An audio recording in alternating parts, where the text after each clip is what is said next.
Dengarkan detik-detik hari wafat Siti Khadijah. Orang yang cuman ada Rasulullah di hatinya.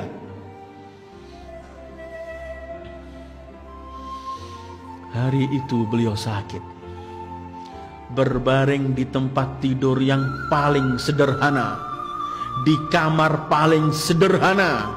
Tapi kamar itu dan rumah itu adalah tempat naik turunnya para malaikat. Khadijah sudah gak memiliki lagi kekayaannya semua itu. Dia sudah hanya tinggal di tempat yang amat sederhana. Di kamar sederhana ada Khadijah, ada Rasulullah, ada Zahra yang masih 5 tahun umurnya, salamullahi alaiha. Sunyi, tidak ada satu kalimat pun terungkap di kamar itu.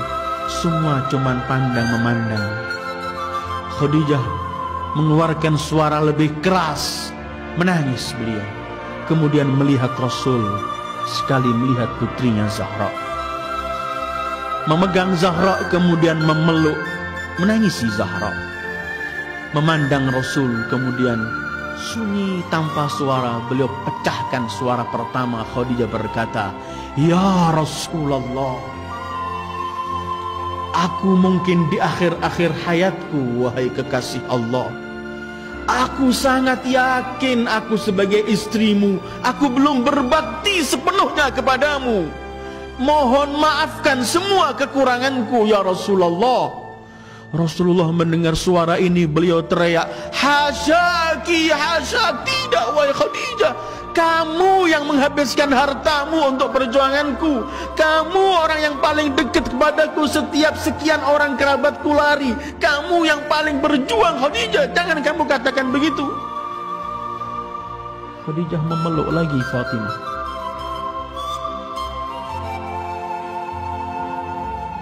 "Fatimah, ajalku telah tiba. Yang paling kutakuti wahai Fatimah adalah siksaan liang kubur. Fatimah, sampaikan pada ayahmu, aku ingin minta sesuatu, tapi aku malu, takut aku kurang ajar pada ayahmu. Bisakah aku ungkapkan langsung kepadamu supaya ayahmu enggak mendengar?" Fatimah menangis memeluk ibunya, kemudian pergi ke ayahnya. "Ayahku, ibuku ingin mengungkapkan sesuatu tapi tidak mampu di hadapanmu." Kata Rasulullah, "Biar ia sampaikan kepadamu, aku tunggu di luar pintu." Sayyidil Wujud keluar depan pintu sallallahu alaihi wasallam. Fatimah dipeluk erat oleh Khadijah. "Putriku Fatimah, aku takut. Inilah akhir hidupku di dunia yang fana. Aku sangat takut dengan liang kubur. Hei putriku, aku ingin minta serban ayahmu yang biasa dipakai untuk menerima wahyu agar menjadi kafanku. Tapi aku tidak berani, mohon, aku takut kurang ajar depan Rasulullah." Fatimah memeluk ibunya, kemudian keluar Khadijah yang menghabiskan seluruh hartanya untuk Rasulullah, menganggap belum berbuat sesuatu untuk Rasulullah dan mau minta serban saja kepada Rasulullah. Dia takut. Bukan artinya takut karena Rasul membentak, karena Rasul begitu, tidak. Fatimah keluar menyampaikan kepada ayahnya. Ayahnya kemudian datang, melepas serbannya, kemudian berkata, "Berkabar gembiralah engkau Khadijah. Berkali-kali Jibril menyampaikan salam Allah untukmu dan telah mempersiapkan istanamu di surga." Dalam riwayat bahkan saat itu Jibril datang dengan kafan, dengan 5 kafan yang pernah saya sampaikan ketika kita membicarakan Imam Husain. Salah satu kafan itu untuk Khadijah. Kemudian Jibril berkata, "Sampaikan salam dari Allah kepada Khadijah, biar ia kembali kepada Allah dengan kafan dari Allah," dan kemudian diberi kafan serban Rasulullah sallallahu alaihi wasallam. Asma binti Umais datang, melihat Siti Khadijah menangis. Beliau berkata, "Istri Rasul, kenapa engkau menangis? Bukankah engkau istri Rasul? Pasti kedudukanmu tinggi di sisi Allah. Pasti surga menantimu." Kata Khadijah, "Aku yakin, tapi aku melihat anak gadis ini masih kecil, wahai Asma. Asma, wanita, gadis itu ketika dikawinkan, di hari pertamanya dia nggak mampu melakukan sesuatu di rumah suaminya. Dia memerlukan pendamping ibunya untuk menyampaikan sesuatu kepadanya. Aduhai, kesiannya Zahra di hari perkawinannya sudah tidak lagi menyaksikan aku. Asma kemudian bersumpah, demi Allah wahai Khadijah, aku akan mendampingi putrimu sampai akhir. Wa sadaqat Asma, dan memang Asma begitu akhirnya. Karena di hari perkawinan Siti Fatimah ketika diserahkan ke rumah Imam Ali, Rasulullah pernah berkata, semua yang di kamar keluarlah. Rasulullah kemudian memegang tangan Imam Ali dan Fatimah, kemudian menyampaikan doa. Ketika Rasul menoleh, Rasul di pojok melihat ada baju hitam, ada seseorang. Rasul teriak, siapakah engkau? Bukankah telah kuperintahkan semua harus keluar? Kemudian Asma menoleh, aku Asma ya Rasulullah, aku bukan melanggar perintahmu, tapi aku telah janji dengan ibu Fatimah agar aku antarkan sampai akhir di rumah suaminya. Ketika Rasulullah mendengarkan nama Khadijah, Rasulullah kemudian berkata, Asma, semoga Allah membalas semua kebaikanmu karena kamu telah berbuat baik kepada Khadijah dan Fatimah. Khadijah wafat.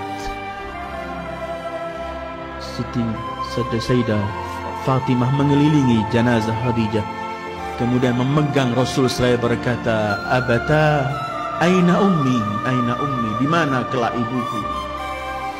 Jibril menyampaikan salam kepada Fatimah, salam dari Allah bahwa ibunya di surga. Ini orang-orang yang sekeliling Rasulullah ayyuhal ikhwah. Ini orang-orang yang dipilih oleh Allah untuk hatinya ada Rasulullah. Setelah Khadijah wafat, Rasul kawin dengan siapapun tidak pernah melupakan Khadijah. Setiap kesempatan yang diingat cuma Khadijah. Dalam Bukhari pernah meriwayatkan, Aisyah pernah berkata, aku tidak pernah cemburu dengan istri Rasul seperti cemburuku dengan Khadijah, padahal aku tidak pernah melihatnya karena ia telah wafat jauh sebelum Rasul mengawini aku. Tapi karena apa? Karena seringnya aku mendengar Rasul memuji Khadijah. Kalau menyembelih kambing untuk dibagikan, Rasul berkata, berikan dulu pada kawan-kawan Khadijah. Kadang-kadang datang seorang wanita tua, Rasulullah mengamparkan serbanya, disuruh duduk, ditanyai keadaannya, sampai Aisyah berkata, siapa seorang wanita tua yang kamu hormati? Kata Rasulullah, Aisyah, ia adalah Shadiqatu Khadijah, fa inna husnal ahdi minal iman. Ini kawannya Khadijah. Tidak pernah Rasul melupakan Siti Khadijah. Wafat Khadijah, Rasul masuk ke Lahad, dikubur di Ma'la di Hajun sana, dikubur dengan Abu Talib, dengan Abdul Muttalib, dengan Abdu Manaf bareng di Ma'la, dan ada kubahnya. Semua orang berziarah ke tempat itu.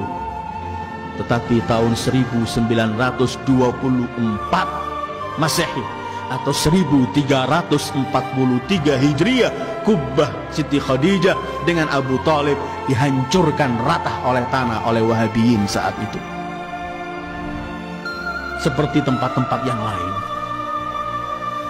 Inilah Khadijah dan perjalanannya dengan Rasulullah sallallahu alaihi wasallam.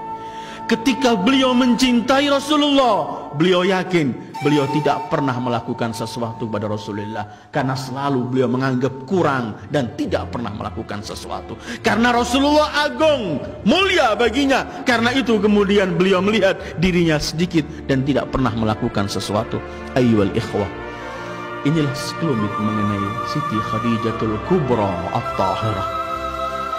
Mudah-mudahan kelak kita mampu menatap dan melihat wajah beliau ketika beliau bersama Rasulullah sallallahu alaihi wasallam. Beliau adalah Ibu Zahra, beliau adalah Ibu Fatimah. Mudah-mudahan Allah memperkenankan kita untuk mencintai Rasul, mencintai Khadijah, mencintai Zahra, dan kemudian kita kelak wafat membawa cinta itu, dan kelak di akhir hati kiamat kita menatap, memandang wajah mereka dan memperoleh syafaat dari mereka. Wassallallahu ala khairi khalqihi Muhammad wa alihi ajma'in. Wassalamualaikum warahmatullahi wabarakatuh.